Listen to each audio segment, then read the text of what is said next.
Hello and welcome to the Mindfulbellie Don't Eat Your Feelings podcast. I'm your host, Ellie, and I'm so excited to be back with you guys after a little hiatus. This is officially season 2, kicking off season 2. And whether you are a longtime listener or if you're brand new to this podcast, so grateful that you're here. And the main intention of this podcast is to help anyone out there who struggles with sugar addiction, binge eating, emotional eating, food addiction, or just looking to heal your relationship with food and to find more peace in your body and yourself and your relationship with food. So for anyone new here, a quick bit about me. I was a chemical engineer, but the majority of my life from age 4 to 24, I'm 33 now, I struggled with sugar addiction and binge eating. I was chronically overeating and using food to cope and was often stuck in the cycles of binging, shame, guilt, restriction, and it was so draining. On top of that, so I started developing health issues, autoimmune issues, chronic fatigue, gut issues, thyroid issues. I ended up going to 6 different doctors because the symptoms were getting really bad, and none of them asked me what I was eating. I was handed prescriptions for different things and finally went to a holistic practitioner, and she was the only one that asked me what I was eating. And long story short, I learned about food sensitivities, balancing my blood sugar, and completely revamped my diet. And within 30 days, my symptoms disappeared. I was blown away. I had so much energy that I hadn't felt in years. And I became obsessed with understanding why, how all of these doctors didn't even mention any of this. And I just healed my body in 30 days. And that people weren't being asked this and all the chronic disease that's going on. This was in 2012. But so I just got kind of obsessed with the research and wanting to understand how these different foods are affecting us and why so many, why myself, I was using it so much to cope.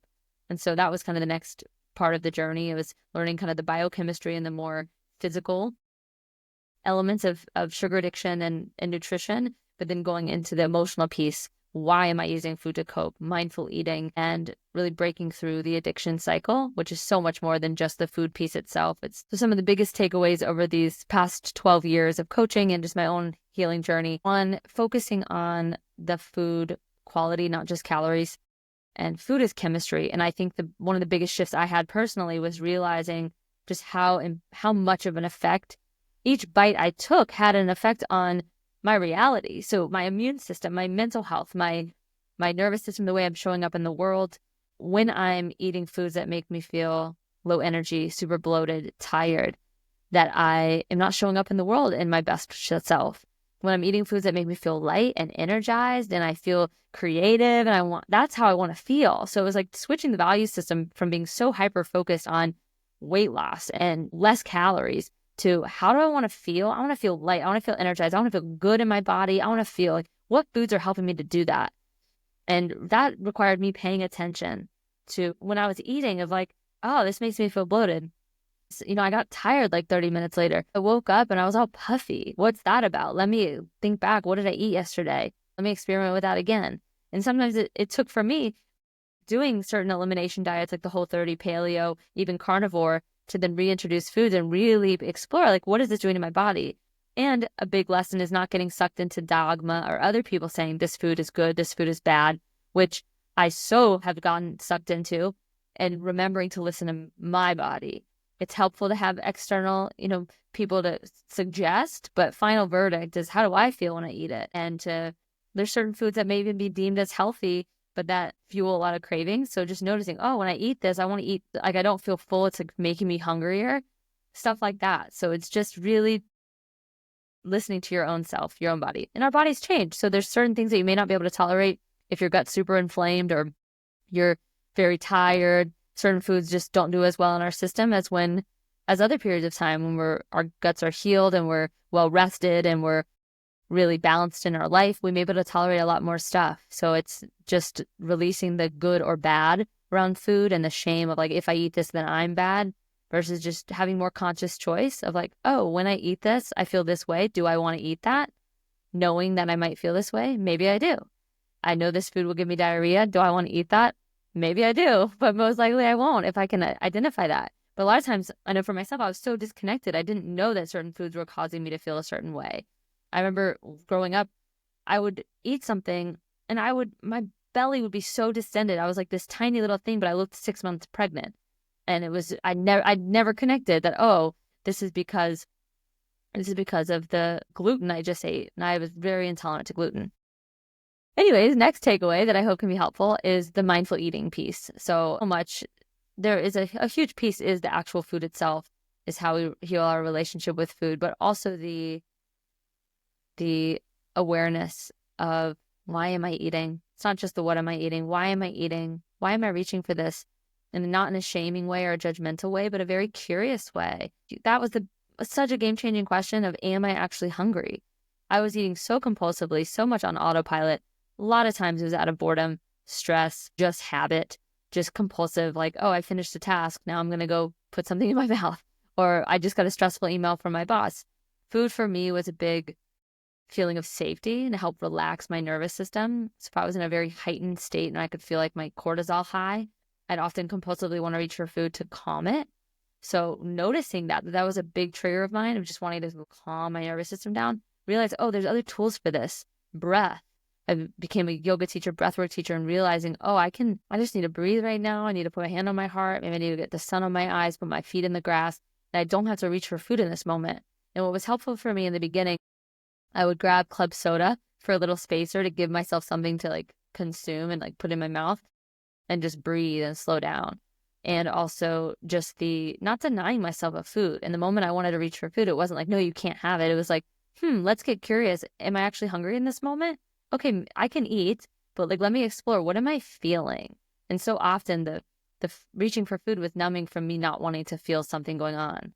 And often, like I mentioned, it was just stress or overwhelm or wanting to get out of boredom. So asking that question, that's my next tip for you, is just, am I actually hungry? Why am I reaching for this? Starting to identify your own personal triggers with curiosity. The next one is finding radical self-compassion. This is such a huge game changer when it comes to any addiction, and especially with food addiction. So the typical cycle, and what I definitely experienced, was having a binge, then this onslaught of remorse, guilt, shame, and that would fuel another binge. That would fuel a commitment to a restriction, like a major restriction, and then that would fail and fuel a binge. And so that cycle is very typical. And how we can interrupt that cycle is bringing self-compassion towards ourselves. So something that's really helpful is IFS, internal family systems. That's what helped me so much build self-compassion. Also, I will mention something that majorly helped was plant medicines, things like ceremonial psilocybin experiences and ayahuasca. So much support with self-compassion and also just releasing a lot of repressed emotion. But IFS, especially for like in the moment tools, has been game changing. And what it is, it's a framework where we essentially all have this capital S self, is what it's called in the framework, which is characterized by 8 C's, C words, things like compassion, curiosity, calm, confidence. Essentially, I like to think of it as like my loving mother, like of myself, like the mothering of my parts. Some people think about like Jesus or Holy Spirit, or just this energy of unconditional love that is there, that is calm, that is grounded, like the wise self. And that self, when we're in that, we can act very consciously and very compassionately. But a lot of times we're taken over by these parts of ourselves. So if we'll take the binge eating example. If the binge is a part, which in IFS would be a protector part, it's called a firefighter, meaning if I start to feel super stressed out, overwhelmed, if I'm feeling a difficult emotion, I have a part of myself, this binge part, that is ready to take over to essentially numb out so I don't have to feel that discomfort. And so here comes the binge. The binge part takes over. Well, often after the binge part, then comes this manager part, this hypercritical part to induce shame and guilt so that I don't binge again. Well, how can I offer self-compassion in this moment if I'm really starting to berate myself, realizing that this inner critical part has a role? So getting curious, why is this part of myself, so upset, trying to induce so much shame? And when I got to know that, it's because ultimately the underlying belief system is if you gain weight, you're going to lose love. And that was from a very young age. I grew up with 2 older sisters, my mom, my grandma, my aunts, and I think just culture in general, a lot of us have that conditioning of be a certain size or you're not going to be lovable, or you're going to lose love. And so it's just this part of me came online, this inner critical part, as a protection of like, I don't want you to lose weight because we don't want to lose love because that's going to be really painful. and we're going to feel shame. So I'm going to shame you in order to not feel shame, which doesn't make sense logically, but that's not always how our psyche works. So being able to realize that, and that this little part was just doing its best to protect me, I can connect to self energy and find compassion for that part and calm and breathe with her, let her know that we're safe, that we're going to be okay. And I understand what she's saying and what she's trying to do. And to get curious about how can we work together to have a more harmonious relationship versus letting that part just run wild and shame me and guilt me.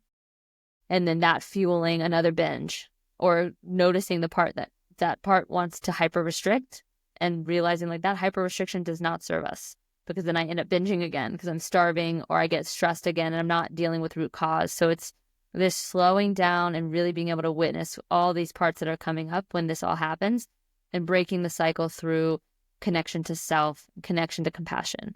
I hope this made sense. We'll definitely dive deeper in this season, but if you're wanting to learn more, definitely check out IFS, and you can check out the episodes from season 1. I'll link them in this podcast and these notes. One of them was with Jamie Beulah, and she's awesome. And we go through the different, kind of a deeper explanation of these different parts.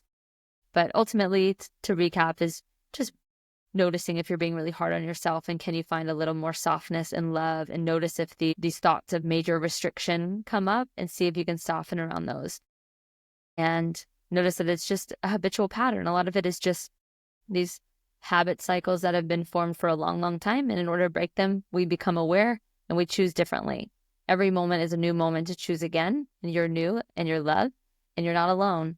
And so something that helped me so much, especially in the first 2 years, was just listening to content like this. So the fact that you're listening to this podcast is awesome. And I was reading books and listening to podcasts just to keep my goals and inspiration and excitement and passion for change at the forefront of my mind, because it's really easy to then get distracted back in all the things going on in life to lose that momentum. So listening to stuff like this, it was so helpful. I was constantly listening to, his name's Dr. Robert Lustig, about sugar addiction. It was so empowering and inspiring. And yeah, I just invite you to keep doing what you're doing. You're doing awesome. And I'm so grateful you're here. And I'll wrap this episode up, but we're going to be going into a lot more content these next 30 days and next year. I meant to mention, so I was on hiatus for a little while because I started leading retreats a couple of years ago, started a retreat company called Comfort Zone Retreats that's been growing quite a bit, which has been amazing. And building that foundation was just taking a lot of time. But now I'm so excited to be back. The retreat, and these retreats are just like my heart. They're so special to me. They're personal development retreats. They're called Comfort Zone Retreats. We're getting out of our comfort zone and doing hard things to build deep bonds and remember how capable we are. So we eat super healthy on these retreats, do a lot of mindful eating work. But the biggest thing is unplugging off our phones, breaking away from the daily grind and habits so that we can reset, remember what matters, reconnect to purpose, reconnect to our authenticity, and to be able to feel really connected with a group of people. People come to these retreats and make lifelong friends. They feel it's a safe container to be very vulnerable and to be seen for what's really going on. And I know for myself, retreats were so huge in providing that for me, because a lot of times, if you've ever heard Gabor Mate talk, the opposite or the antidote to addiction is connection. And although we are more connected than ever for social media, there's so many studies that show that the loneliness epidemic is the highest it's ever been, and that people don't feel truly connected as humans because there's so many masks and facades and we're not deeply connecting. And so these retreats are a space where you actually get to be real. What's going on in life? Where do you need support? And you get to hear other people and realize, oh my gosh, I'm not alone. And so there's so much fun too. We go on so many adventures, hiking, kayaking.